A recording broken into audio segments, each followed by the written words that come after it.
Okay, we're come up here.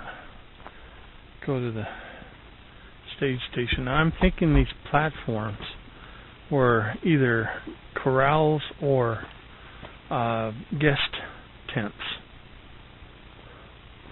You know. What's the year? What year are we looking at here?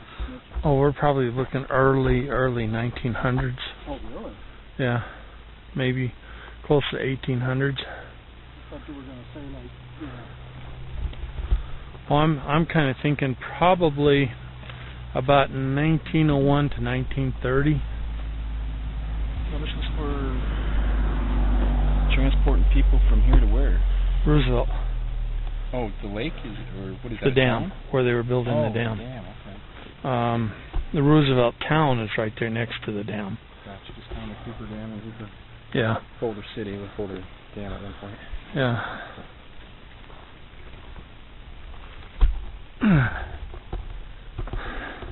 Nice thing about this camera is I can also give myself a Bigfoot point of view, you know, as I'm walking along.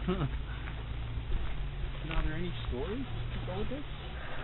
Any tragedies? I haven't looked it up yet. Huh? What's the name? This, I think, is the Workman Lodge. Workman Lodge? Yeah. And,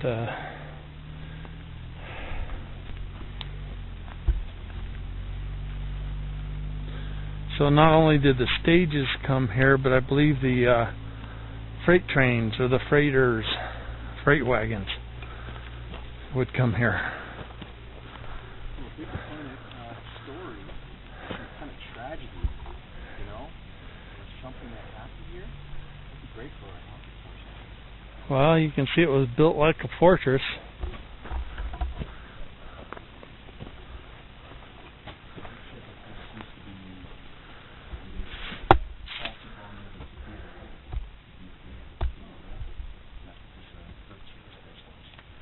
Now this right here, what is this? This, I guess, would be the safe room. You know, like at the panic room in a lot of houses. This would be where you'd come if Geronimo was after you, you know, or something like that. What kind of roof they had? Wooden, I assume. Could have been, or the way the cement is out of it, it looks like it could have been iron beams. Huh. Right there, yeah. Now, do you think this is the original chair or something right here? Or no. Somebody just put it Somebody probably has come in here and put a tent over the top. Or stayed here and stayed here for a while. Perfect. A nice little fire pit here to cook. Yeah. Keep warm. A couple windows. Just bed down here, yeah, I would too. Probably safer here than the okay. So interesting. Now I noticed there's something down there. Is there like any old stage car pieces or? Well, I've looked around quite a bit. There's a lot of apple trees, and you'll see a lot of foundations like this. But the metal must have been worth a little something. Maybe people scavenged it. Yeah, probably. Now this looks like an old freezer, refrigerator. Yeah, it looks to me like an old ammonia style. You know, that's what they used in the old days instead of Freon was ammonia. And basically, yeah. Another foundation here, I guess, right? Yeah. Well, there's foundations all through this area, quite a ways down. So I think they were different tent type lodges, where the people would actually come and stay the night, you know. And this was like, well, okay, if Geronimo came, they're in here, because you are in the heart of Geronimo territory. You know, Superstition Mountains, that was one of his strongholds. No. Anywhere from Prescott down to Tucson was his territory. He marauded all of it. He was Apache? Yes. Now, that's a very interesting story because he was quite a character. What really started him off was his family was massacred by Mexican soldiers. So he hated the Mexican soldiers.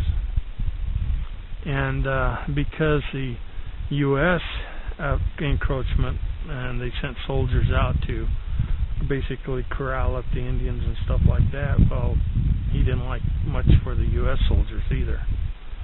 And so he was, he read raiding parties all over the place, you know, and he would steal rifles and valuables and stuff like that. And there's supposed to be a couple of treasure caves in the Superstition Mountains where he kept his stuff that he would trade for rifles. You know, because gold to him was not worth anything. It was just a means to get horses and rifles, you know. And so he was quite notorious for, you know, conducting raids against the U.S. and so forth. Eventually, he surrendered, and they would not let him come back to his home territory, no matter how old he got. They shipped him off to Florida, and evidently, while he was in Florida, he was riding his horse and he fell off of it. That's what killed him. But during the time that he was in captivity, he was quite well known by the politicians. Politicians would come for miles and miles to have their picture taken with him and sit at the table and talk to him and stuff like that. It was almost like a political thing. And so it was really, really interesting. He's a real interesting character. Now there's apple trees in here. There's one right over here. There's several right down here. There's a whole bunch of them back in there. And what back in there is one of the areas that I fertilized.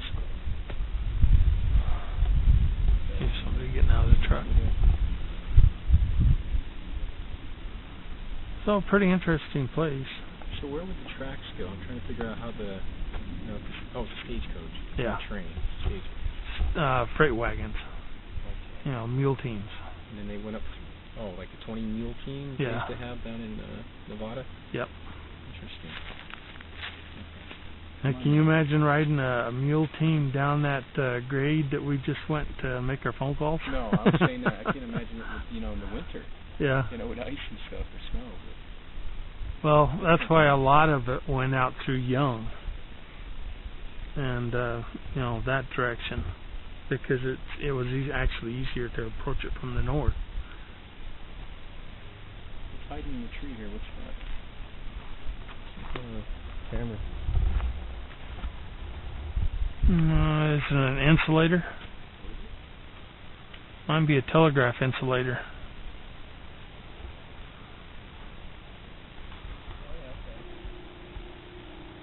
Is that what it is?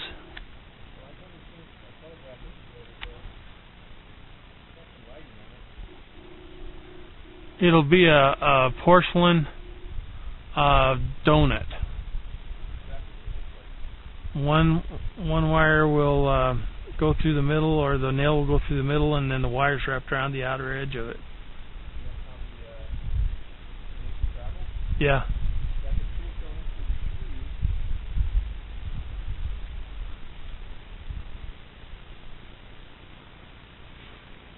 There was probably a whole string of them that went either down to Roosevelt or out to Young. That's still there. That's pretty interesting, huh?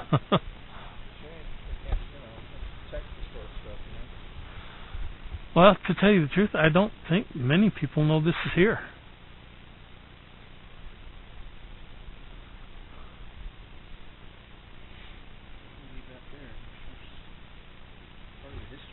This little stream right over here's got trout in it too. Well, that's what we're going to say. You got fishing gear? You should have brought some. We didn't think of it. I need to check out my apple trees up in here and make sure that the apples are doing okay.